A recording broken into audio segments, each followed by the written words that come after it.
Tördaşlar, mamının sınlımayını uzmekina. Şunda uz ustayını aytayın, özü şunda uz. Kilişken... Uy, bir suğa çıkıp bana bana. Maqulukam.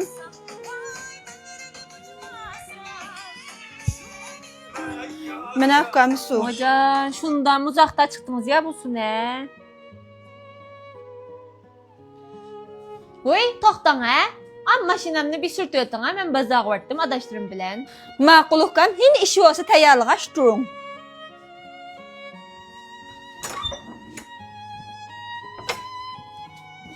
Hoca, şundan mı miskensiz? Hazır kadar bir sürtüp bulanmapsın. Novağa siz ketkiler, demiş kıldınız. Ayna hukam sürtüklük ömün akman.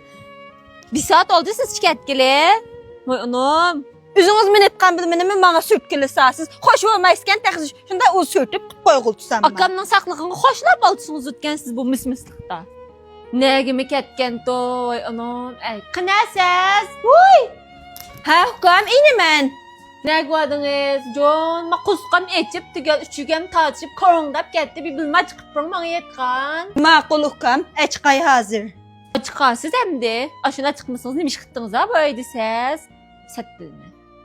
Mina hukam maqaçılık Kevser hocumiyeni çilap açıktım maniyen. Koriyacı bek açık. Bek amra kaynısız açık ka.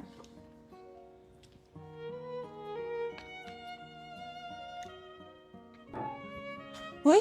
Ayet resim küçük kulturda tağı. Öydemin şunda buzu getittiniz ya. Bişkim kəs tağı yaratmaysız yoğan çiçip. Güvemiyor. Bu bana aramçılık yok bu öyde. Doyunca bir çıkarvatta ya. Tördaşlar, mamının sınlımayını uzmekina. Şunda uz ustayını aytayın. Özü şunda uz. Kilişken uz. Şöyle yigitli resmini yollakma. Tümden rayınığa. Telefon numarını ayrım yollak bitmeyine. Saklı aldım ha. Hocam. Bana öküp dişiler sülen. Bana. Oy. Menin kızımni doyunga çıkarvatqılı qopdunuz ma əgürəmmək.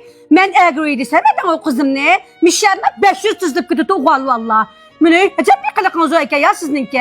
Nemiş ki doyunga çıkarvatqılı qopsa o kızımni menen. Ya ana, sınlım şunda uz oğandık. Ne resim git atıp qaydap qopqan anı mən. Bək sınlığınızı resim qopdunuz qopdunuz ama siz. Mən həmmini anlap krep ambadım qaşınızga. Əkilinə bir yuvatay. Acaba bir kılıqınız o ya sizinki. Tutun amine, iriniz mi kilaqan, irinizga qaydar dekmeyken qanay. Oy ana, ceynim ana uzana, dimene. Sen tatına kulunuz ne? Yine oldu, deli hoşuna. Meyle usu dektin ben, ukunuz qayda ölçü oğandıken siz.